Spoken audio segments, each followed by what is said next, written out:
And just like that, we are back. Cowboys Collective, episode 44. We're coming in hot. Got a lot to talk about. So this intro won't be long. John Machota, Law Nation, Skywalker Still. I'm going to get the housekeeping out the way early.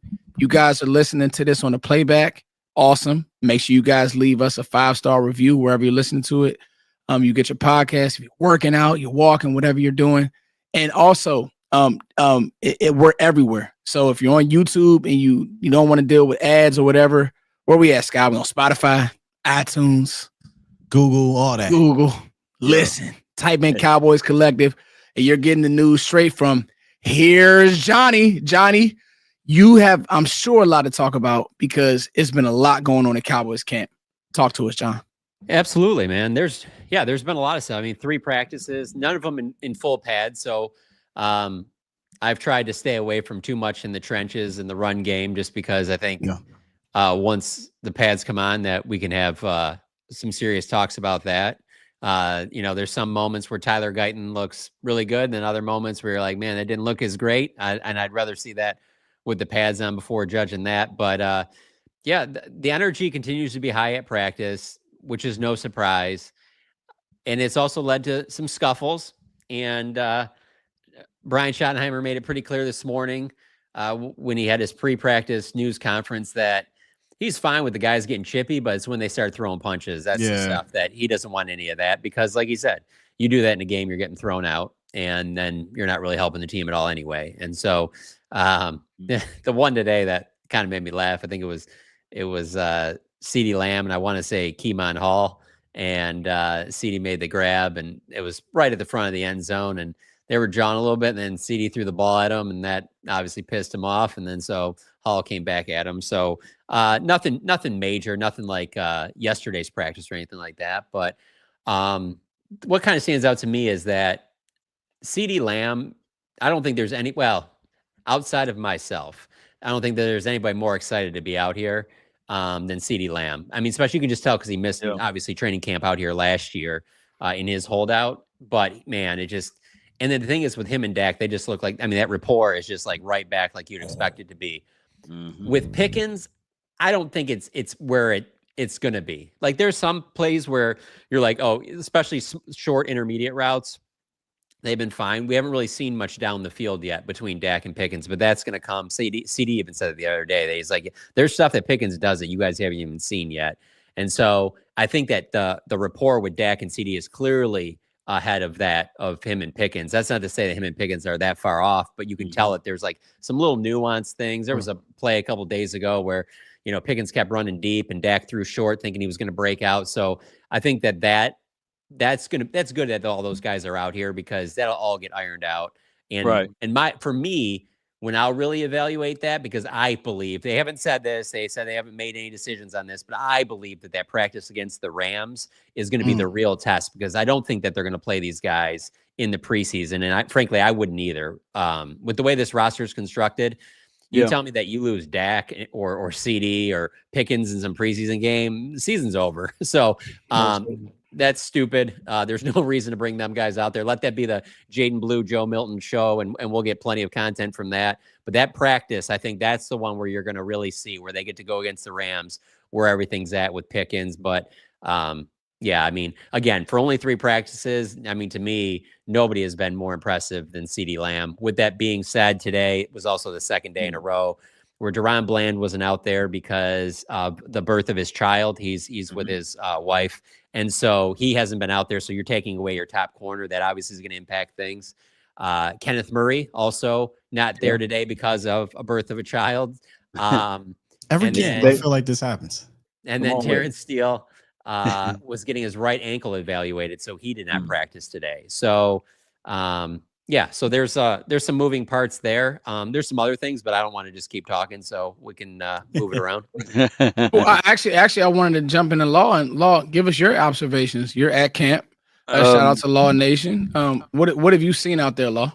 Well, just to echo what John's saying, I'm seeing a more up-tempo type of practice. Normally, chippiness starts when you put the pads on, and these guys are already rocking and rolling, even though it's push off to push off. And Keemon Hall. I got a chance to talk to Kimon after the practice there, and I said, "Hey, man, you representing Mississippi boys well there?" And he was like, "Yeah." And I said, "One thing about Mississippi boys, even though you got a starter against you that we all know is going to be there for the start of the season, you're going to make sure you let them know that you know Punk, you know." And that's exactly what happened during that transaction there. He's saying, "I'm fighting for a spot on the roll in the position here, and I got to make sure that even if a star player shoots his shots at me, I'm gonna bite back," you know. And I like that attitude there. Reminds me of Dez and Jay Lou, right? When Jay Lou was a Yeah, rookie and yeah, Dez was Dez, and you can't guard me, you can't guard me, and he pointed at Jay Lou, but Jay yeah, Lou didn't back down, and no we doubt. seen Jay Lou have a good career. But Kemon Hall's a little different. Jay Lou was a third round pick, but yeah. And I think Kemon Hall sees an opportunity right now because especially Right. when you don't have Deron Bland out there, like Kemon Hall, Israel Mukwamu, those are the guys that are getting those Right. nickel reps. And was so open. I'm sure that he's looking at it as like, man, this is my chance to really do something. I wanted to add though, by the way, I thought I just glossed over on the Terrence Steele thing. Kind of surprised me a little bit that the right tackle filling in for him with the ones was Akeem Adeniji. I thought it would be Awesome Richards, but yeah, 75 Adeniji. Put a rookie out there, yeah. Yeah, was the one filling in for Terrence Steele. Now I haven't heard anything back on if you know what the Wait, prognosis Adeniji is not a are. rookie. I'm sorry. I'm thinking of Yeah, no, he's a You're free thinking of agent. They signed on it. Cornelius. yeah, I'm thinking of Cornelius and Johnny. Adeniji, Johnny. it was a starter in Cincinnati. I mean, old Cowboy ways. They like their veteran swing tackles, but Awesome Richards is a guy that we were looking at to battle for it, and he'll continue to battle for it. But let me say this. Let me ask you this, Law, because you know you're out there. I'll probably talk to Voch about this as well because he's focusing solely on offense, defensive line. I saw some snaps, and did Awesome get bigger? He looks a little slower with his feet, and I wonder if they're trying to look and see that right maybe, tackle was getting toe up. Whoever was out there. Well, the reps I saw where he was on the left side. Oh, he was okay. Yeah, this was the John, other day. John would have a better vision of that. You know, I've only seen the videos I can see because I'm out there, and I was like, "Oh, Awesome looks a little bit slower than he did, and maybe he's trying to just ramp up, and that just is what it is." John. Yeah, my where I'm guilty of, just to be completely candid with everybody watching this, is that when you cover a team that doesn't really let you get the type of content you can get right now, I don't care about what's going on in the offensive line. I care about getting the next video, the next video, the next video, the next video. Like everybody else can look at that. I'll look at that later. I'm video, get off the field, interview, somebody at the podium, go back and write, try and eat something, then jump on some podcasts. Like it is, you know. Yeah, you started off the show saying you weren't looking at the low line. Yeah, so I wasn't even asking like, you. That is I the didn't last of my worries right Yeah. now. Now, what will be nice is when the pads come on, they'll do the individual stuff where it breaks off into some periods where it's really great to evaluate some of the, like, you know, the interior guys and things like that. But there's just too much stuff going on, like from play to play, trying to get that video sent and then get to the next one, trying trimming stuff down and things like that. If they gave us that access like all season long, like I would be like, yeah, I'll put up like 5 or 10 videos, but like, because they only give us now, I'm like, I'm trying to fire off 30, 40 videos of like, I mean, I don't even care if it's Princeton Fant, Trayshawn Holden. Like, I mean, I'm trying to get all of that out there. So there's some of that stuff on the line that I haven't really concerned myself with too much. But I will say the one guy that has kind of stood out that we've talked about before, but Nate Thomas, man, like they really like him a lot. Like, love Nate like Thomas. They're really looking to see when the pads come on, if everything they've seen up to this point has kind of carried over. And so where's he playing at, John? Right or left? So he's been playing some what's it called? Left tackle, but he also played some right, and he's been playing guard too. So you can tell that they're trying to use him everywhere. I just think basically coming here, I had him on my 53 projection going into this camp, and I feel even more confident about that now. Somebody else just now that I said that made me think of another one I wanted to bring up to you guys. I didn't really notice Phil Maffa at OTAs and minicamp. Right. And then I've noticed him a little bit more out here. And then even Brian Schottenheimer said something about that today too, about how he's noticed him more out here than he did in those settings too. With that being said, going back to the whole 53 roster thing, I didn't think I thought it was a pretty good chance that you spend 2 draft picks on a running backs that Deuce Vaughn is Right. gone. I definitely do not think it's a lock that Deuce Vaughn is gone. I really don't. Mm. I know Hey, people aren't going to love Sky. hearing that, but I'm telling you, I'm not saying that it's a guarantee he's going to make the team, but I don't think that it's a lock that he's gone. He looks really good. don't. Yeah. John, and the Here's ones that the I've seen- thing, though. The running back room in general, everything looks very much more explosive this year Yeah. than last season. You can see 27. You know, when you just look at them, I was like, "Who is 27?" And it's Sanders. Miles Sanders is having a great time out there. So what I saw, the drill work they're doing, John, because I've been just peeking around. They're coaching a lot of like that cutback lane, Oh, and, yeah. and duo, And come and back. you know, bend it, bounce it, and you know, or break it. That's what I coach, and it's like with the backs, and I see them actually working that stuff, and that's Mhm. perfect for Deuce because he's the type of back that'll get lost. He has great vision too. Like we did see good vision at K-State. I Right. just think that he's also a back that needs to get carries to get in a rhythm, like most backs do. But he can catch, and so that's encouraging, John. Because I know Sky was high on Deuce. I mean, here's my thing about the running back room, and I said this: I don't need it to be a great back. I will want a great back, but because of what the receivers are going to do, I just need it to be a guy who can get the job done. And if that's Deuce, and it's a fair, if Deuce is in that rotation, John, and it's fair, then Deuce deserves to play. I feel like this should be a pure battle, and that's all I want. I just think as long as a couple guys emerge, I think you're fine.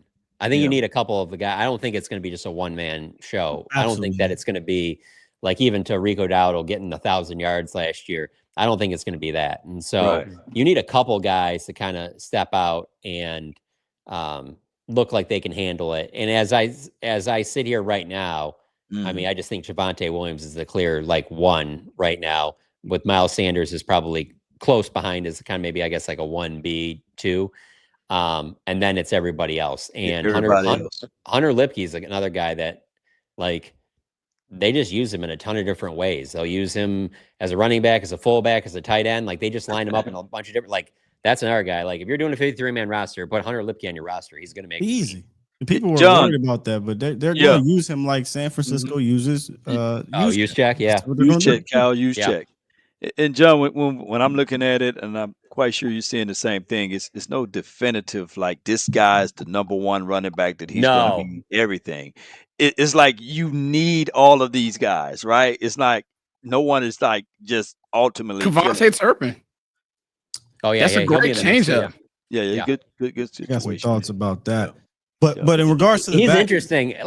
Scott, he's interesting because my thing with Kavontae Turpin is that whether it be as a running back or as a wide receiver, he'll make a play where he'll like wow you, and then he'll make some plays where you're just like, damn, you know, like just Drop the enough ball. to where you're like, that's what will keep you from being like the number 3 receiver. You know what I'm saying? Right. Like that's what's that's what keeps Jalen Tolbert there. Obviously, you know, Pickens and CD, the clear, you know, top 2 guys. But I do like Tolbert. I mean, I'm sorry, I do like Turpin a lot, but it just there are some plays where you're just like there's one in the back of the end zone today where it's just like, man, you got to make that catch, you know? Yeah, From your observation now, John, do you think that Trayshawn Holden, you know, is fighting himself in and a little bit in front of maybe a Brooks or Ryan Flournoy right now? Oh, John. Yeah, that's a good All one. going deep down the yeah, just talking about on it the would be with back the end. 6th spot Right. because he Yeah. ain't beating out Mingo. I'm telling you that right now. Yeah, Hey, John, I like how Mingo looks. Mingo. Hey, Yeah. I like how he looks. Like Yeah. with the competent quarterback play, whether Yeah, I it's don't- Dak or even some of the things I mean, Milton's as long doing. as everybody What do stays you see healthy. now? What do you see now? Like not the whole entire numbers of the 6 wide receivers, but let me know how many do you see right now outside of Pickens and Lamb? Like who's that? Oh yeah, because I just look at Who's it that as like 3, I'm 4, or locked in 5? on 5 guys, and it's those Okay. 2. Mhm. It's Jalen Tolbert, Kavontae Turpin, and Jonathan Mingo, and then everybody else. Now, certainly, Holden is a guy that I could see a world where he makes some huge plays in the preseason games, and they're just like, we can't let that guy go. We got to keep him around. He's just too much of a playmaker. I could see that. Maybe Brooks, maybe Flournoy, something like that happens. But right now, I'm locked in on those 5. And then if someone, you know, jumps up and beats them out, but I mean, those 5 right there, like I was just writing about a Dak story off of today for tomorrow morning on The Athletic. And I was just like, I mean, that wide receiver group is Vegas says the over under Yeah. whatever 8.5 wins. That wide receiver group, if they stay healthy, that's gonna be one of the things that carries this team. Come on with it. Yeah. Yeah. He's right, y'all. Hey, Sky. I don't want to speak too highly on it, but he's right on the numbers. I mentioned this when I did my State of the Union review in the receiver room. I think everybody, when we got George Pickens, they were all, they're not a top 5 duo or they're not a top 10. Y'all looking at this wrong. Stop looking at the room for the top 2, because first of all, the top 2 are like that. They are a top duo. But find me 5 better rooms that complement each other. The top 2, right? Then you got a number 3 in Tolbert who is shown, or if he gets beat out as number 3, whatever. Right. But you got a 3 traditionally in Tolbert who is shown he can be productive if he has to, be a guy they have to throw the ball to a few 600 yards, 7 touchdowns, right? Jonathan Mingo, former 2nd-round pick, if he can do something, or if he can show something that, got him to be a 2nd-round pick, that's a pretty good wild card to have there. And Turpin, and John, you mentioned something, that's why I call him an elite gadget player. He's not a traditional wide receiver, and don't take gadget as a diss. It's a compliment, because he can do so many things, but he can't do one thing all the time at a high level. So you use him in that way, low volume, high impact. The room complements each other so well. To me, the top 5, that's why I think it's the best room in the NFC East. And we look at it that way. I think, like you said, John, this is probably what you're going to lean on. I know guys want to talk the run game, and we need the run game really to complement the pass game. Right. Well, the other part of it too in the pass game is that, like, Jake Ferguson has looked good. Brevin Spanford's hands look better than last year, and then Luke Schoonmaker's come along. Yeah. So you have a really good group of tight ends too. So it really is one of those things where you're just like, if they can have some good health and you can keep that same 5 on the offensive line, like, if that running back group is your weakness, they'll be fine. They can find ways to get things done. It's if you were to suffer a bunch of injuries and then all of a sudden now it's like, then I think that your running back group could really suffer, because they're not getting much, running room, and they're not really guys that are going to kind of make a ton for themselves. And so that's where I think you'd be a little bit nervous there. But in terms of wide receivers and tight ends, I mean, from what I've seen out here, again, pads aren't on yet, but they got more than enough to work with. Right. Top 5 passing offense in the league this year. Healthy. And Scott, you speaking the truth, because a lot of people talking about what about Cropper and as well as Paris Campbell. They are guys that's making these guys compete even more on the back end of the roster. And that's the same thing across the wide receiver and the running back room. There's no days off. If you get hurt, you may end up losing your spot on this team. You may not find a job next season. So that's how crazy this is. And I love it. Yeah, I was going to ask you, Scott, to kind of lean in on what you have for Turpin, but you kind of hit it. And me personally, I think with Turpin, the thing about the pre-snap motion, and we'll talk about kind of like what George Pickens said, I think the thing that makes all of this work is, like, I was thinking about this, and I was like, man, you know what? When they're running this pre-snap motion and all these jets and all this, when you actually give Turpin a jet, now it makes sense, right? Yeah. Because now the defense has to actually honor that. When you actually give CD the ball out the backfield, or you give Turpin the ball out the backfield, you throw a swing. And so that's interesting. That's cool. And it's almost like we're looking at Brian Schottenheimer play point guard really well. But from what I've seen out of these clips, it's like, well, and obviously Dak is playing point guard very well, but everybody's getting an opportunity. And it looks like these guys are prepared, and that's what is cool. George Pickens, let me predict a concern for week one. Okay. Maybe it isn't even week one. Maybe it's the first few weeks, but Schottenheimer's talked about wanting to be physical and running the football and all that. People are going to be banging their heads against the wall if they're trying to run it. 2 yards Javonte, 2 yards Miles Sanders, and you have all these receiving weapons. Like, how long can you sit on that? You know what I'm saying? Before you're like, okay, that's enough. That's enough. We got to throw the ball around. Get back in the gun. Let's throw it around. Yes, let's utilize our best players. I'm wondering if that will happen. I think it'll be about the how. I've been saying, Foots, you know this. I've been talking about the run game how for so long. It's been so stale that you can't just get in the gun and run up the middle with a worn down Ezekiel Elliott, a not in tune in game Rico Dowdle, a hurt one ankle Tony Pollard. Like, it's just been a really stale run game for quite some time. Whereas you bring in Riley, bring in Adams, and Shoddy talking about physicality, I think it'll be about in how they do it. They want to be physical Right. as well as unique and creative in how they run the ball. But I don't think they're goofy. I think they look at that room and they say, fam, we're not running this ball 35, 40 times a game. If we look across the field and we say, you can't guard him, Dak will eat y'all up, he tears you up, we'll lean into that. And Clayton Adams spoke to that. He said, hey, we're not going to run the ball 74 times a game. Some games we'll lean into what's working. Right. He said that to the Cowboys or to the fans on draft day. So I think it is important to preach the physicality. So each play you're playing physical, each play it looks like a run, right? Mary to run with the pass. That way, pop them over the top. But you look at the box score. Oh, damn, Dak threw it 36 times. He ran it 27. And people might get all up in arms if it's a loss, but if it's a win, nobody's going to say nothing. No one going to say anything. And one of the things, Sky, I want to bring up is I seen a lot of similarities on this running game situation. You know, the comparables of Javonte Williams, you have Phil Maffa, and then, of course, with Sanders, you have A.J. Blue. So what I'm getting at, you remember when Tony Pollard got hurt, right? The next back was completely different from Malik Tony Davis. Yeah. So at least I think that's a part. This is all part of the plan, and they are ready. But my biggest concern is similar to what John is saying, but different. I just don't want us to go in to look at the Eagles as a warm-up game to ramp up for the season, or the Giants, because these two teams are great at defense, and this preseason game is our only way that we get a shot to be in rhythm. This season, I know we've been saying let's let the backup play at quarterback, but I don't want Dak Prescott to warm up week one. I want Dak Prescott to get a lot of preseason games. And I know it's scary, but I just need for him to be ready week one, not warming up against the Eagles. Hold that thought, Law, because I want to say this. I want to talk about that, but I want to ask you something. Now I want to shoot something back at you, Law. Number one, with the way that Brian Schottenheimer has been coaching, now this could all go awry and we can get, but the way that he's been attacking, like the energy and the vibe, and I just don't think that this team is going to come out flat. Like, I think that he's making a concerted effort to say, you know what? This is who we're going to be. We're going to punch. We're not going to get punched on. That's number one.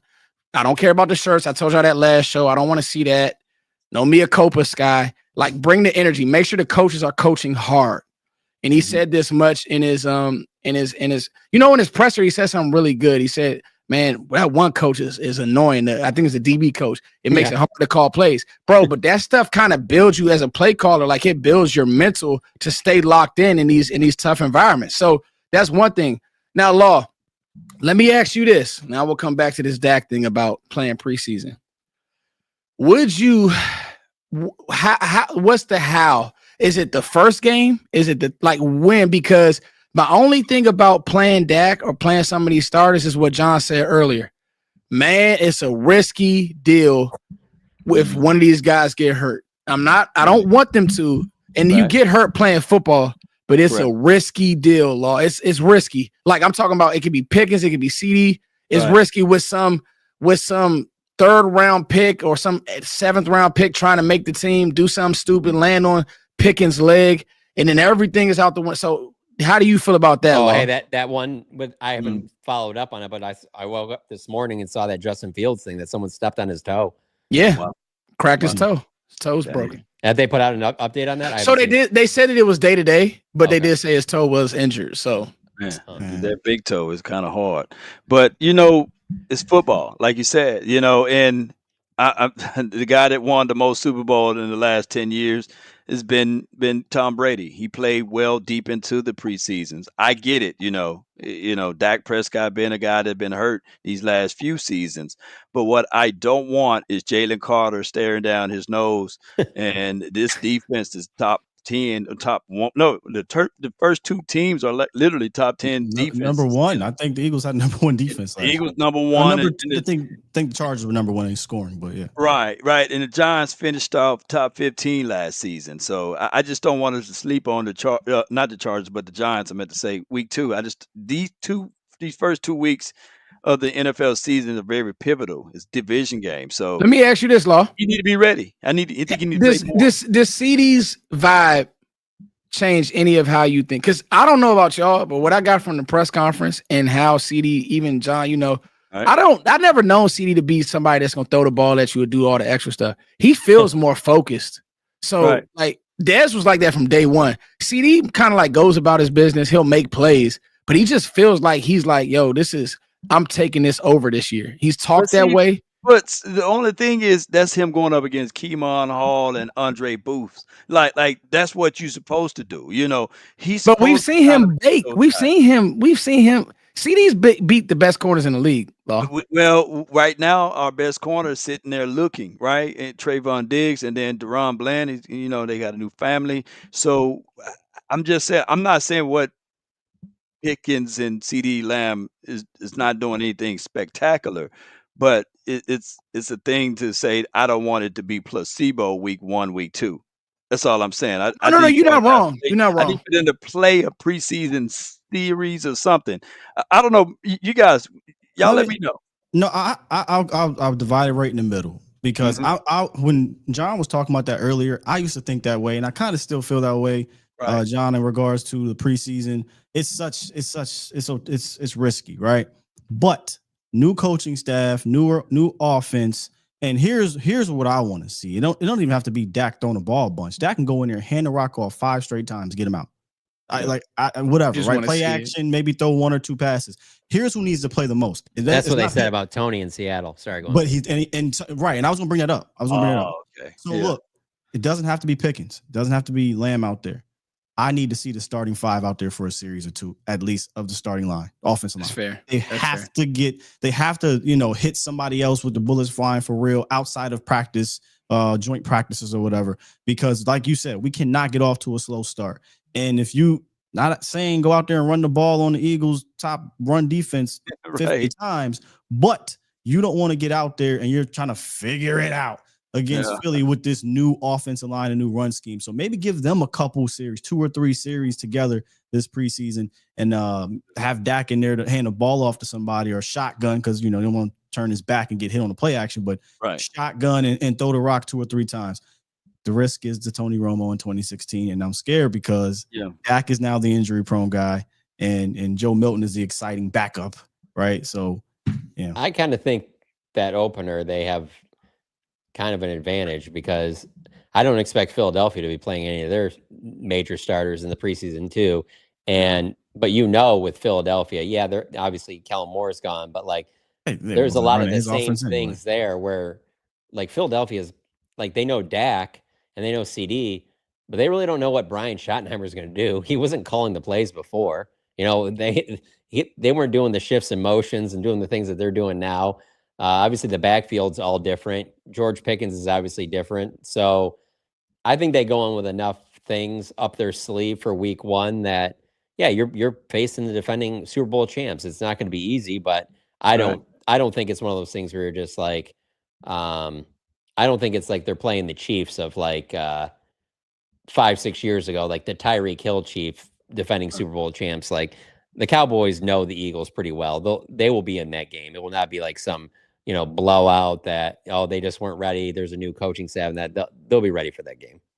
Hey, I want to shift gears, guys. Great conversation. We got almost 500 people in here, guys. So we haven't. I was gonna say, are we going Monday and Thursday? But we haven't confirmed. So we'll just say for right now, we're still sticking with Tuesdays and Thursdays. You guys catch us. We'll be breaking down wall-to-wall coverage of training camp. You just said something, John Machota, shifts and motions. Mm-hmm. And Sky's been begging for it. I got to give Sky flowers. He was saying this.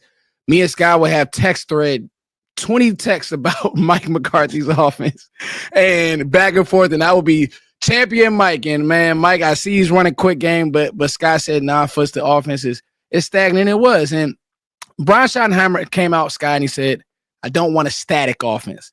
And I swear to God, it was like George Pickens either heard him or knew he was going to say this, that they was on the same wavelength. Because George Pickens, bro, he's going to be one of them that if y'all ask him a question, John, I feel like y'all going to get the truth or some type of answer that's going to say, okay, George, interesting. And when he said, I'll tell you, Joe Milton's like that too. But You saw Joe I Milton didn't. today. Joe Milton is like that too. Okay, so but John, I feel like the lead, one of the leads got buried was George Pickens said, "I'm excited to run better plays." Bro, Pickens said that. Scott, Bro. take it away. Yeah, come on, do you wait. know who he was under for the first 4 years of his career? 3 years? But Scott, he came out and said it. Think about if you stuck somewhere like Pittsburgh, right? Cold as hell. When that weather, and then you got Arthur Smith and Matt Canada as your offensive coordinators, fam, and then you come over here, you see all this eye candy and moving around. You're in the slot, you're turning from the 1 to the 2 pre-snap shift. He happy as hell to be in the new offense, and you can tell, and he's excited. So is CeeDee Lamb. I think that's another reason why his energy is up, because this offense, and I'm not going to tell you it, but this offense is really going to help the weapons on the outside. Right. Like, they are going to be, here it goes, guy, schemed open. They were not schemed open in the previous years consistently, and George Pickens damn sure wasn't. So that's why he hyped, man. Arthur Smith, that dude don't know how to put together no pass game, run game. I'm interested to see once the pads come down, and then we're in like maybe practice 5 or 6 in pads, what the passing game looks like. Because right now, like one of their absolute go-tos all 3 days has been throwing stuff short on screens and things to CD and letting CD, like the one highlight from the other day, basically do a bunch of moves, spins, break tackles, things like that, because he obviously is. He did it at Oklahoma. That's what he did. Yeah. Where I'm not saying he didn't do some of that with McCarthy, but I mean, how much we've seen early on in camp now. Like Dak said today, there's things that they're doing right now because that's what the defense is giving them. So when the defense comes and takes that away, that's when you'll see more of the deep shots. This is kind of the progression you see early in camp. So I'm not trying to make too much of it, but it has been interesting. I mean, those have been some of their most explosive plays, are things underneath the CD, and then basically just letting CD cook and read off of his blocks and make moves and try and make a big play out of that. And they're not tackling to the ground, but it's very evident that on a lot of these plays, they've been big plays. Hold on, John, go ahead. Let me tell you why I love to hear that. They're going to see the most too high they probably have ever seen, ever. Sure. And how do you beat too high? You either have to run it to get them out of it, or you have to take what the defense gives you underneath. And the Cowboys have weapons that if you let them take what they give you and give them space, and CeeDee Lamb and Turpin and Ferg and get some yak and George Pickens, they can tear it up and say, okay, we'll beat you this way. Go look at Patrick Mahomes and the Chiefs. No team throws more passes at the line of scrimmage or behind the line of scrimmage than Andy Reid and Patrick Mahomes. But go look at how they do it. It's creative. It's getting these guys, Worthy or Hill or Kelsey or whoever the hell it is, the ball in advantageous situations. So start, if obviously it's a ramp up, but to hear that they are clicking really well with that, and you're seeing these guys, turn up and Turpin and CeeDee Lamb, that's encouraging, because teams are going to be giving them that look a lot. And then when they come out of it, bow, you hit them with this, you hit them with that. So love to hear it. Man. That's when they're going to eventually be forced out of it. That's when Dak has to hit Pickens on some deep balls. And so we have not seen that part yet. That's the part that, CD's talking it'll about. come. Like, right. That's the part that I'm looking forward to, that hasn't been. They also do that too, because especially when you have a veteran quarterback, like, don't get me wrong, Joe Milton will uncork that thing at any time of the day, wherever. We're going to talk about Joe. I mean, he's a freak. But anyway, but with Dak, I understand, like, they're building it up, and that's typically how these practices have been early in camp, because they're not going to have you come out that first practice or two and throw a bunch of 50-yard bombs or whatever, unless you're Joe Milton and it's just like a flick of the wrist of just like, you're just one of the most natural throwers of the football I've ever seen. Most certainly. And we see CeeDee Lamb, Sky, work on yards after the catch in the offseason. Like, he's intentional with his practice. He's intentional, and he has that bag. He was like that coming out, man, at Oklahoma. That's what he did best: make people miss, run after the catch, be physical. And I agree with Sky, bro. If teams are gonna play, I call it soft deck, where they're not gonna be in your personal space, and Dak can whip that ball out there quick, bro. That's 5-6 yards. That's an extension of the run game. That's an outside run. You get what I'm saying? And so those are the things that I think that Shotty gets. And one thing that I saw that was so cool is kind of like, man, he's doing all this stuff while using motion, right? So now the defense is having to communicate. And that's the part that I'm really excited about. Law, I want to ask you this. Who's a player that you could see benefiting from all of this scheme stuff, not named George Pickens or CeeDee Lamb? Because I got an answer, and I think I know Sky's answer, but I want to ask Law, John, and Steele that. I mean, the room is going to benefit the tight end. If you're doing a lot of motion, if you're doing a lot of scheming and things of that nature, you can only guard so many. And these last 2 days, I'm seeing slant plays are now incorporated in this offense. That's just good. I'm seeing Schoonmaker on the slant. I've seen Ferguson on the slant now. And, of course, we know KaVontae Turpin. So I think that the play design and all of this can open up this offense, whereas now you got to cover every blade of grass. To me, it's 100%.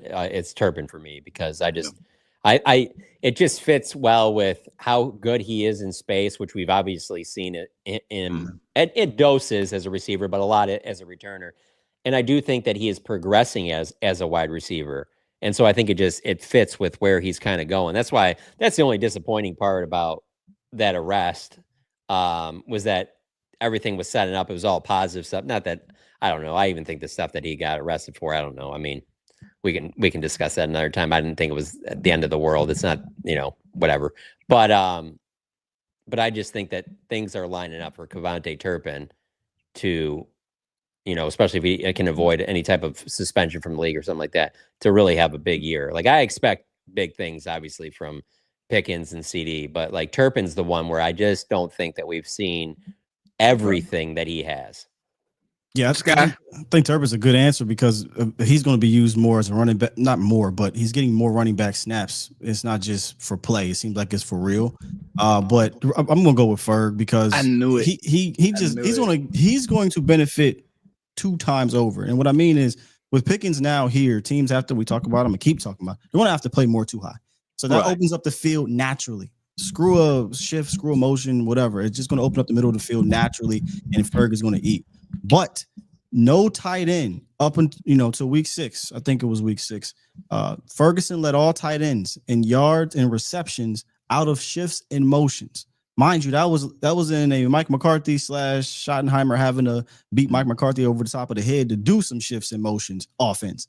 Now this is going to be the offense. Yeah. So Ferguson, if he was leading all tight ends for almost half the season in yards out of shifts and motion receptions, imagine that healthy, not missing a game because of the knee or two, right? Imagine that where it's consistent and it's deliberate and it's game plan. So Ferg is going to benefit from this scheme twofold by talent and by schematics.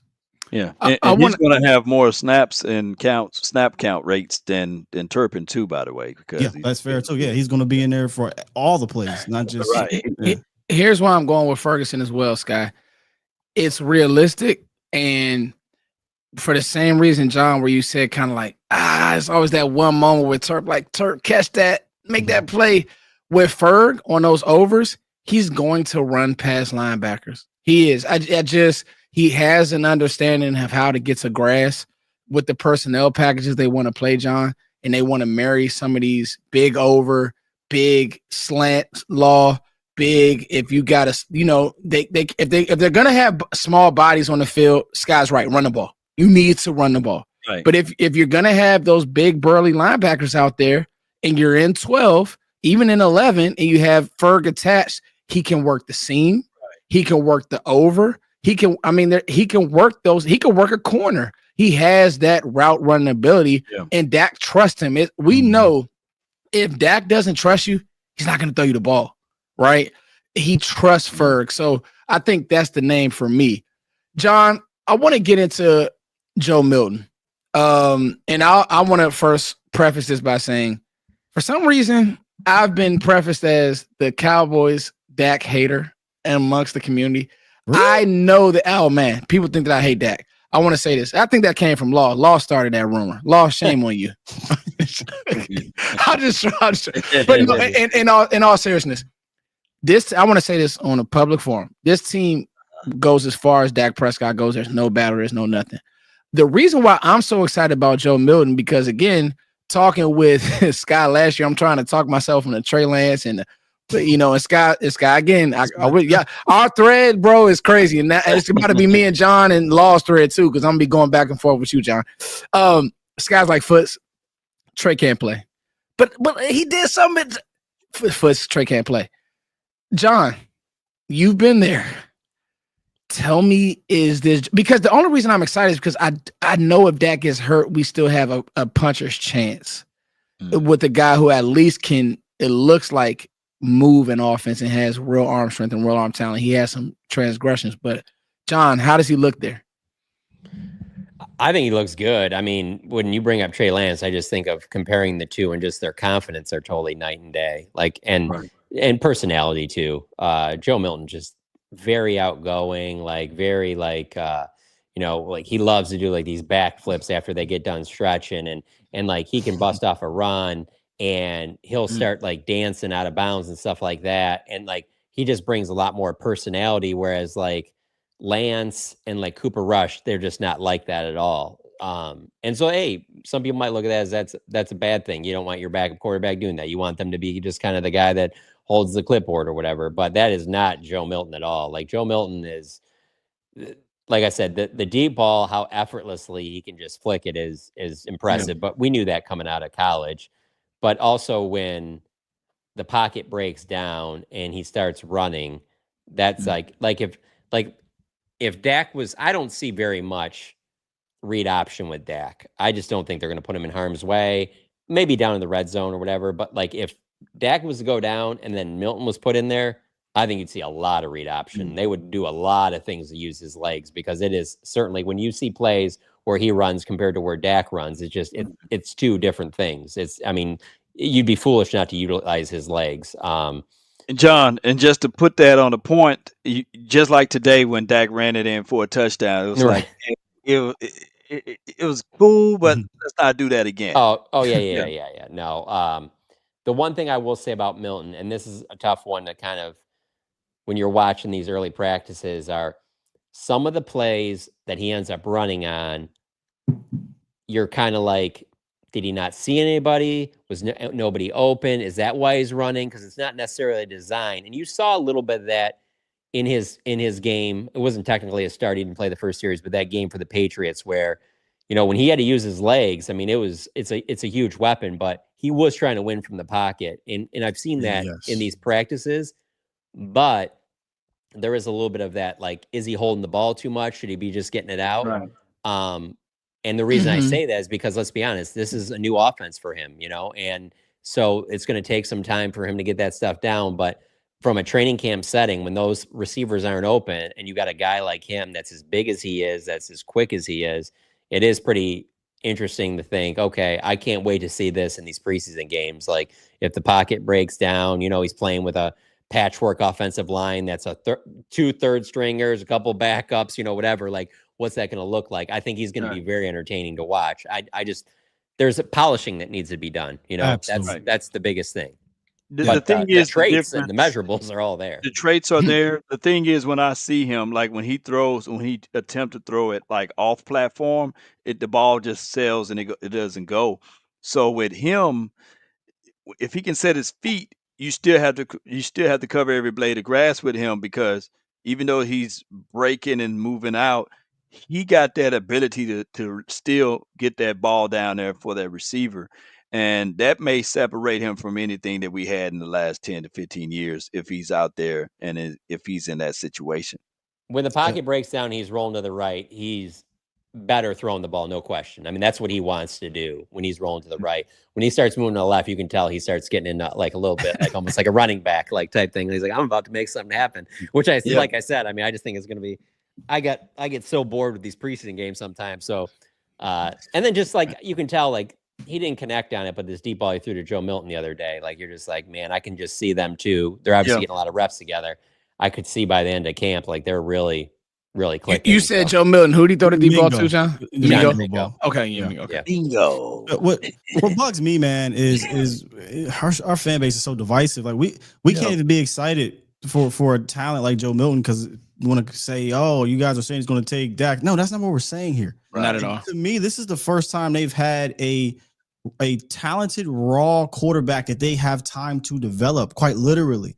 You know, when they got what was it last year when they got Trey Lance, like, come on, guys, like he barely played football, period. The quarterback position, period. And then he came at the end of camp, so he had one camp. It just wasn't ever going to happen. On the last year of coach's deal, just never really was a guy you're going to develop. You're getting Joe Milton with 3 years to develop if Dak can stay healthy enough to allow him to develop, or potentially 2 years if Dak moves on. So that is exciting in of itself, because the Cowboys really haven't done that since Dak Prescott in 2016 under Tony Romo. It's been kind of Cooper Rush, hey, you know, veteran guy, come back, whatever, or Will Greer or Ben DiNucci or some things like that. This guy is a raw talent that just let him develop behind Dak if you can.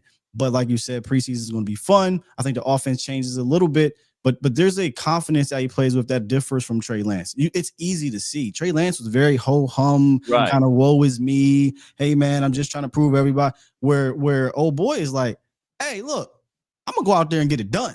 Even though I might sell a pass or what have you, but that confidence is important, because if he steps in there, he has to be able to galvanize these troops to win the game. And you know, it's funny that you bring up like how fans will take it if you say, you talk about him, that like all of a sudden that you don't like Dak, because you know who's not like that at all? The person that matters the most in all of this, and that's Dak. And that's probably the best thing to happen for Joe Milton. Because like in talking to Joe today, you know, I brought up to him, like, I'm like, you know, what has that relationship been like? And he was like, he said genuinely surprised at how helpful Dak's been, because that's not what it was like in New England. And I mean, his quote was, I've been in another building. I know how that goes. It's just very different over here. And I'm telling you, Trey Lance said the same stuff. And I'm not going to mention any names, but you guys can piece it together. These quarterbacks don't always help the next guy up. I'm going to tell you that right now. Don't get it twisted. Don't think that this just goes on like that, because that's not what happens. Johnny Manziel said when he was in Cleveland, it wasn't Scott Tolzien, Johnny Manziel. Oh, yeah. He said when he got drafted, I was watching a documentary. He said when he got drafted, who was the backup in Cleveland when Chatbox helped me? And he said, he literally said, Sky, he was shaking, nervous, because the backup basically would say, well, I'm not going to help you. And he was an older guy. He was a vet. He was like, I'm not. It was Hoyer. It was Hoyer. Oh yeah. He said Hoyer. He said Hoyer treated him. Thank you, Nesto 302. And guys, we're gonna get to your super chats as well. But he said Johnny said Hoyer was just like terrible to him. I mean, Brett Favre and Aaron Rodgers. Yeah, bro. But can you imagine though? Because another thing is this, John, like you said, not just knowing the plays, saying the plays. Like, I don't think people understand how hard it is to say an NFL play and no, wait, you got it. You're lined up wrong. You got to get it. So to have a Dak, and that just goes to show, like, first of all, how comfortable Dak is. Second of all, like, he doesn't care. Like, and I respect that about Dak so much. He doesn't care what the media says, or he knows who he is. Dak knows who he is, and I respect that about him. And, you know, that type of stuff will divide a team. Because think about this, John. Other players can see, hey, why Dak treating him like this? Why what is he nervous? What's the vibe? And so I felt like that was awesome. That because I saw that clip, John, that Joe said that. And then honestly, just I know that it can be blown out of proportion, like it's this big thing, and then some people just roll their eyes at it. But I mean, even the fact that we're going on now, I don't know, 4 or 5 years of Dak planning that trip between the end of mini camp and the start of training camp, where he brings the other quarterbacks, he brings the wide receivers, the running backs. Like, if that's not a big deal to you, that's fine. Just go ahead and tell me all the other people that are doing that, because there's not a lot that do something like that. And he is very, very comfortable in his position to help other guys around him, which obviously isn't a big thing everywhere. One other thing I just want to mention, just because I feel like most of the show has been on offense. I want to go back to that quote. I want to say something about the quarterback before. Oh, go ahead. You're done. Well, because I want to address this guy over in the chat. Tell it like it is. He hates us talking about Joe Milton, and he says, no, seriously, he does. But let me read his comment so I can. Let me pull it up, Sky. Yeah, it says, let me ask y'all this. Besides this speed and throwing it far, what has Joe done to warrant this conversation? I'm not sure if you're just hearing, but you're not listening. No one is giving him more love. No one on this panel. I don't know Scott, if get y'all. He'll get about you. us on this panel. No. I'm not trying to put on a do-rag. I'm not trying to come at the guy. I'm trying to give him a legitimate answer. We are not talking about Joe Milton taking Dak Prescott's job. That's why I preface that. No one is saying that. We are not giving Joe Milton more love than Dak Prescott. Dak Prescott is one of the top 10 best quarterbacks in the National Football League. This isn't about that. But why are we having a conversation? Dak Prescott has missed many games in his career over the last 3 or 4 seasons. QB2 is legitimately a real position that you have to have somebody behind to either A, develop, or B, you can trust when he comes in because it's probably going to happen. So QB2 is a conversation you need to have. QB2 is a position you need to watch for out there at camp and preseason because Dak has missed how many games, y'all, since 2020? A lot. So respectfully, this is not about bigging up Joe Milton and crabbing the barrel and knocking Dak Prescott down. Not this panel, not me. This is about saying, hey, how is this young quarterback doing? How is QB2 doing? Because it's a likelihood he could play some significant snaps that matter for the Cowboys. I've been going to training camps for the last 13 years. Mic drop. I've covered the draft for the last 15. I'm not going to act like I'm just this hardcore draft guru, but I will tell you from what I've seen from the start of mini camp throughout OTAs and what I've seen out here so far in Oxnard, the one thing I will say about Joe Milton, if you just think it just arm strength and speed or whatever size, blows my mind that he would go in the 6th round. Right. Wow. And that's coming from John. Made it past the 3rd or 4th round. He should not have made it past the 3rd or 4th round. And hey, if you just want to put it like this, if Trey Lance is going top 5, you know I was what about I'm to saying? say that. I was Like how Joe did Milton Trey is go not top? a 6th round quarterback. I'm just telling you that right now. He's not. You can also make the argument. I don't think that Cooper Rush is undrafted guy. Like I know he doesn't have the big arm. Cooper was very smart. Yeah, he's got enough that he probably should have been Great a guy that's processor. taken in 6th or 7th round. You know, but I'm telling you right now, like Joe Milton is not a 6th round pick quarterback. No way. And to be honest with you, Sky's spot on. And if there's a world where Joe hangs around for 2 years and he takes over for Dak, I don't think anybody would be upset with that if he learns, sits behind them, and he learns how to be a pro. For 10 more today, though. I was kind of surprised. Hey, you know what? Hey, you know what, though, John? 10 more. John, I did not realize Matt Stafford has been in the league for 17 years. Oh yeah. Long time. Bro, isn't that crazy, Scott? And like, if you look at Dak's body, pause. I don't want this to get clipped up. Dak is in great shape. He could play another 6-7 years high level because he's in such great shape. I'll give you a great example today. He was joking around about how he trimmed his beard a little bit to show off like his face or whatever. I can tell you right now, like just if I went through my Instagram of like old training camp stuff like that, Dak's face hasn't changed. Way different than like 2017. Like in better shape. He had a block. Oh, yeah, way better shape. He looks better shape, John. Jawline, all of it. Like in 2017, I just remember like he was like a thicker guy. Like it wasn't like he was never like doughy. He was always in good shape or whatever. But like you can tell he is very, very lean. The reason I bring up the 10-year thing standing out to me when he said it today is because I remember Dak Prescott 2016, 2017, 2018, 2019 asking him stuff like about at that time about Brady and how long he'd been playing. And Dak would always say like, well, I wouldn't do that long, whatever like that. So when he said 10 more after with this being year 10. And so Dak, for anybody that doesn't know, his birthday's on Tuesday, turns 32. So I'm just like 10 more. Okay, you're gonna play to 42. All right. Well, we'll see that.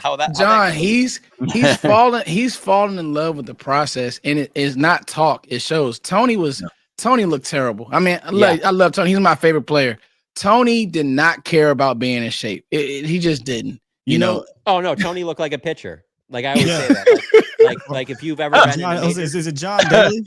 No, there's a big difference. Like if you've been in, I've covered NBA, NFL, and Major League Baseball, and when you're in those locker rooms, there's just like there's some pitchers that you're just like, I'm not going to say Tony's like this, but like I can just give you one good example that over the years you can just tell, like with Clayton Kershaw, like he's not really in that great a shape that he was when he was obvious, and he's obviously a no doubt Hall of Famer or whatever. But there's like pitchers that you can just tell as they get older, they're not really trying to grind it and stay in the best shape possible. The one thing I'll say with Dak though is I've never questioned his conditioning. It's just that there just have been all these like injuries over the last, you know, Weird 4, 5, injuries. 6 And- years and- that, you know. I was going to bring that up. That you could tell the difference in how they prepare because in the injuries. Tony had bad back because probably didn't take care of him. I mean, he'll tell you that. I didn't take care of my body. Dak's injuries are more lower leg injuries, right? So if he can avoid neck and back injuries, hell yeah, he can be what's his name over there in Cleveland, Flacco, right? Like, Yeah. okay, Flacco was a starter for 13, 14 years, and then he's been a backup for the last 3, 4 years. So yeah, sure, if he avoids the back injuries and whatnot. But the lower leg injuries, you would hope that slows up. You don't want to keep tearing a hamstring, breaking ankles, but those are injuries where you can come back and it's not career threatening. I'd be surprised though if because you said about No, Flacco. I'd be surprised if he played for a couple different teams though. Like I think he says 10 more years. Like if he can continue. And the only reason I say that right now is because I also sense from Dak, especially like him talking today and just being around him after practice and stuff, like that family dynamic has changed, you know, having 2 little girls and a fiance and stuff like that. Like Dak, you know, 2016, 2017, I could see him being like, yeah, I'll move. We'll go somewhere else, whatever. But I do genuinely think he wants his family to, you know, stay in the DFW area. And so I think when he said that about the 10 is like, if he can stay healthy, he wants to continue being the Cowboys quarterback for as long as he can, which understandably so. The one thing I was going to say about the defense, though, the turnovers are legit. Like I'm fascinated to see them come back on when the pads come on because there's been interceptions and nothing. I mean, they've been good ones. I mean, the undrafted kid, DB out, I think it was Kentucky, Zion Childress, nasty one-handed pick. Yeah, Childress. Yeah, Zion Childress. Oh, he had a pick today, John? Yeah, nasty one-handed pick off of Joe Mixon in the red zone. And then Malik Hooker had a nasty one-handed pick too. Khair Elam had a pick the other day, but it's the punching the ball out. It's very clear that that's been emphasized. That's Flus, man. Yeah, that's absolutely. Flus. Yep. That's mad. And so I was gonna say, John, you said something about players should not, like you said, Milton shouldn't have been drafted in the 6th round. Watch this segue, Sky. I'm getting better at this. Donovan Ezeraku. Should he have been, so I want to end on this. Should he have been drafted in the 2nd round? Because I want to see some pads. God, Scott, he looked like I almost got John. No. I've been doing this long enough. That first step is it's nasty. I'm working on film now. Let me tell you, he is going to be a problem, John, for slow-footed guards and tackles. So might Sam Williams and Marshawn Nealon and Dante Fowler. I mean, they got Mike. That defensive end spot is, man, if they can stay healthy. I mean, hey, let's be honest though. That defensive end spot, if it stays healthy, last year would have been really good. But Sam Williams gets hurt, misses the whole season. Micah gets hurt. Nealon gets hurt. Like Marcus Lawrence gets hurt. Like if you keep that defensive edge group, I mean, there's gonna be a lot of pieces. Could this be a way, John, to have your defense in the top 10, even if the run defense isn't amazing? Could this be a way to have that defense? Here you go.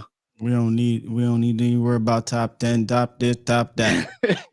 For real. Think about it, man. Think about it. If you want to find a top 10, like where you want the Cowboys to be top 10 is 2 spots. 2 spots you need the Cowboys to be top 10. Run defense and scoring. Takeaways. Takeaways, I think that'll happen because it always happens under Flus, right? Yeah. Takeaway is a big one for me. It can cover up so much. But we've been there though, John. Yeah. We let the league takeaways 2 years in a row get to the playoffs, so we don't get. It was makeup. Yeah. Well, yeah. That's the key. Yeah, but you got to still get them in those big games. Right. Yeah. But takeaways fluctuate. Turnovers are not consistent in that sense. They can fluctuate like crazy. You can't depend on them. You cannot. You can have a game where you have 5 turnovers, right? And that can hold you and boost you and keep you in the top 10 for 3 weeks. And you only got 1. Whereas if my run defense is 5th in the league, right, and teams are averaging 3.1 yards per carry, you've only give up 1 100-yard game. I can go into playoffs feeling confident. That's following me. Yeah. That's following me because I don't know a year where the Cowboys had a truly dominant run defense and got to the playoffs and it didn't happen. I know years where the Cowboys had a lousy run defense, got to the playoffs and they got ran on. I know seasons where the Cowboys had a top 1 or 2 turnover defense and they got to the playoffs and it didn't happen. So give me top 10 in scoring or in top 10 in run defense. Everything else, man, let the chips fall where they may. Well, man, great stuff, y'all. We'll lean more into the defense on the next show. Okay. This has been very offensive centric, and I thought it's been pretty cool. But I don't want to leave guys without getting these supers. So I'll give everybody a super. Yeah, shout out to y'all, man. Almost 700 people. We're very close to man. We're very close to 5K. I was told 5K, man. Let's get that 5K. Give me a drop. Law don't got his drop. Whatchamacallit? Yeah. What you need? I need a bomb. Boom. 5. Yeah. The gunshot. Yeah, there we go. So we're close to 5K. Again, you guys leave us a 5. Hold on. Speaking of the gunshot, you think CD and Pickens are gonna be able to get away with that celebration? No. See, and I have a problem with that, Scott. That's crazy. Why? Yeah. Why can't they do that celebration, y'all? It's tough. That's hard. Scott, that's what it's fun. They did the right to bear arms. Come on, no. Scott, if they do this instead of this, nah, they'll probably get fined. They got I feel like if they change up the gun at the end, don't do this. Yeah. Nah, but that joint was fire, bro. Oh, let me ask you. Actually, you know what? I think. Hey, you know what else? Maybe I'm not even gonna open up this. I don't know if the bomb will be, but that's the grenade. It was fire. That was fire, bro. I miss when they used to do all the crazy. They're obviously not allowing it in the NBA because Ja Morant's done several similar things like Ja that. Wick is like that, They can't let Ja Wick keep doing it because he really thought he was Gilbert Arenas. And anyway, let's get to these. All my real ones who are in the DMV know how crazy Gilbert was. There was a documentary I just watched. That documentary. He said, "Here, bro, you say he was going to do it." Wild. Come on with it. Hey, crazy. You know what's lost on that whole thing? That maybe people don't think is a big deal, but I thought was super wild that I didn't know about this is how he was buying all those guns and bringing them back on the DC plane, on the team plane. Team plane. Wild. Crazy work. Where that documentary at? Oh, it's on Netflix. Oh, it's on Netflix. Yeah. Okay, I'm gonna watch. Hey, Law, it's good, man. Arenas. What's the name? Living in DC. I'm surprised you don't remember just in general when it happened. That was wild. Yeah.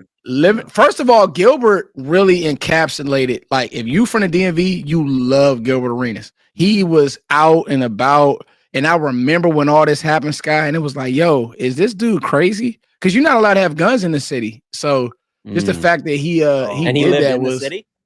Nah, Gilbert lived in like VA or Maryland somewhere, okay. But I mean, he was out. Like he was everywhere. Let's get to these supers, guys, and we'll let you guys go. Another great show. Depending on how camp goes, would RB or DT be the priority? Is your prediction? Law Nation, take that one. We still need to get bigger inside. So yeah, it'll be DT. I think that's going to be the telltale heart, or where we're going to have to go at. Sky, you got anything to add on that? I agree. I'm still looking to upgrade nose tackle, one tech, what have you. Yeah, the one side. Yeah. I mean, what running back are we talking about? Derrick Henry? No, I'd go DT too. It's a clear defensive tackle. And I know everybody's gonna want Christian Wilkins. Guys, I don't know what's going on with the health with that foot. I read a few. He got cut. Yeah. I read a few articles that the Raiders wanted him to get surgery on it, and he didn't want to. Hey, y'all. If the Joneses is being and moaning about Trayvon Diggs, what you think they're gonna do with a guy who got cut because he wasn't out here doing the right thing for his rehab? Hey, you say that, but like, if Trayvon Diggs is on the Raiders and having these issues, and they let him go, Jerry Jones is absolutely the person that would be like, "No, we can bring that Trayvon Diggs over here. We can get him right. We can get him in the gym. Yeah. Kyrie Elam, he didn't work. We'll bring him to Dallas, and he'll be I'm a still stud. picking the phone up. I don't give a damn. Yeah. Salute to you, fellas, for the great content as usual, and shout out to John for the great clips. We said this pre-show, and we'll say this again. Reporters do a great job. Everybody posts clips, but when a John Machota clip hits the timeline, man, come on. I mean, my mentions. I know Sky's mention. I know everybody mentions on this panel go crazy. Right. But John Machota mentions. I would love to see his impressions at the end of the end of training camp. We gotta start calling them Machota movies. Machota movies. I'm saying that wrong. Machota. What is that name by the way? Irish? It's Polish. It's shortened down Polish. probably from something with probably with an SKI on the end. But yeah, it's Machota. Gotcha. Okay. Sure. All right, guys. Thank you guys so much for tapping in with us, y'all. Another great show. I wanted to get to our to basically I wrote down our battles and what we're watching, but we haven't gotten to Ron and GP yet. Right. We're gonna let some things happen with Law's battle. So that was Sky's battle. We're gonna let some things happen with Law's battle with Guyton and Still and how they're doing until pads come on. So we'll keep eyes on that one, Law. And then with John, hate to be the bearer of bad news. I don't know if Mozzie was coming off the ball hard, but there is a rep going around where Tyler Smith destroyed Mozzie. Hey, I got one for you. Since you said there's a rep going around, one that we were kind of laughing at yesterday was, how about on the CD run, the one where he celebrates with Pickens? How about how Kalen Carson is getting blocked? But if you get it from the wrong angle, it looks like that CD broke his ankles. Look like So Kalen I was the only one who saw that. Yeah. Kalen Carson put Pickens up blocked the video. Kalen Carson put up the video from like up top, like looking down, like, let's make sure we get this straight, okay? I saw that, And yeah. was the I ankle. saw That's the what other was one, funny. John. I saw the side where it looked like he got shook, and I was like, yeah, "Damn!" no, absolutely, yeah. Yeah. I like didn't that, see the other side. Pickens got just enough of him, Sky. Yes. While CD made a move and it looked like he dropped him. Yes, It just funny to me because the players see all this stuff and they're just like, hold on. Hold Let me on. go get the clip from up above. I'm putting this out there. Man, he got the organizational clip. He said, "I want to get this." Yep. Hey, you know what? On that rep, John, was that on it? I think one of the running backs scored. Was that Booker or was that Smith? I think it might have been Tyler Booker. It was like a reach. But I know Mozzie literally got blocked out of play. I'm like, oh God, here we go. I didn't want to tweet it. Those clips that's pretty funny is after the Malik Hooker interception today. Yeah. Like he gets it with one hand, and when he starts cutting up field, so throughout these practices, Overshown's been hanging out with like Eberflus, going over. No, that's what you better say. When Hooker breaks up field, Full speed. Here comes Overshown running past everybody. No right injury, next no to him. nothing. Oh yeah, Like I'm telling you, if you do not know that he was injured, he does not look that way at all. And I mean, talking about the energy that he brings. Yeah. I mean, Dak will always probably be number one for me on having like that the most positive attitude, you know. And Dak will always be one because of all the things he's been through in his life. But Overshown has got about. I mean, he can be a motivational speaker. Like I have never seen him have a bad day. DeMarvion Overshown is always in a great mood. I had an opportunity to speak with him his rookie year, and I was blown away. Yeah. I was like, "Dog, really? You a rookie?" I mean, it was a different type of aura, and then it clicked when I was like, you know what? I did see him leading the team in one of the preseason games, and I don't think that was by accident. I think they did that, purposefully because he was able to galvanize the boys, the guys, right? So he has all the ingredients to be the next leader of not just the defense but the team in general. He just got to stay on the field. I was kind of surprised. I don't know if you guys saw that ESPN thing.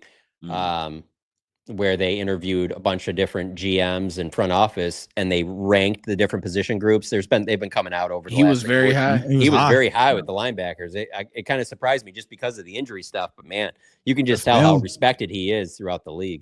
Yeah, the film shows it, man. It sucks that we can't really have the conversation about the defense involving Overshown because you're not going to see him until Thanksgiving. So, but man, if he was healthy this year, guys, I think it changes the middle of that defense. Oh, the one that I will always go back to is rookie year, though, because that's the year where if he comes onto the scene and is healthy, doesn't get injured in that Seattle game, what he could have potentially been for that team. That the year that they lost in Green Bay, they were already an outstanding team that year, and you throw him into the mix, he could have been a spark plug like Dak or Zeke were in 16, or who was probably the biggest spark plug in 14 was probably DeMarco Murray. But just during those big years, there's always been something that kind of came out of nowhere. You're like, damn, like, But the injury. I mean, the domino effect that happened there is crazy. Having to go small, they refused to go out and get real linebackers, and you're rolling with Clark, who was his first year. After the neck, it was a crazy domino effect. Where if you had Demo for that full year, at least you'd have some stability, and not just like an LVE type of stability, but a top tier talent type of. He is that, guys. He is a top tier. He has that type of talent. He just has to stay on the field. Yeah. And after the padded practice, guys, on Sunday, because they don't practice tomorrow, they do practice on Saturday, and then we get pads on Sunday, and then we get another practice on Monday. We'll have a lot to talk about. We'll focus more on the defense, John. So watch the defense. Let us know what's going on. Let us know how these guys look. And hey man, Cowboys Collective episode Keemon Hall. No, not what episode is it? 44. Tyler Clutch. Remember I said Tyler it earlier. Clutch. Hold on, I just brought up the media guide for this. We got Robert Newhouse, Okay. Oh, I mean, that's a Trent legend. Sig, Jake McQuaid, Tyler Klutz, Chris Gronkowski, Francis Gronkowski. Bernard, Robert Francis Thomas. Bernard. Was Clutch the one that got Tony injured in that Giants game? The clavicle. Gronkowski. It was It Gronkowski. was Gronkowski. All right. No, Oh, yeah. It was Gronkowski. All right. My bad, Clutch. Yeah. Yeah, that's about it for 44. Legendary 40. That's such an ugly Legendary. number. I'm sorry. That was my If you're not a very fullback. first football number. And I look at the pictures. I'm like, why did I look like a fool with this 44? if you 44, that ain't it. 44, baby. Hey man, but much love to you guys, Cowboys Collective. We are signing out. We love you all. Make sure you guys hit us up on all the podcasts. Like you said, wherever you get the podcast, drop that 5-star. And let's get this thing to 5K. So send it to your auntie, your uncle, because I'm gonna say it. This is the best Cowboys podcast there is. Nobody's better. We love you all. Peace. My bad. My bad. I had something.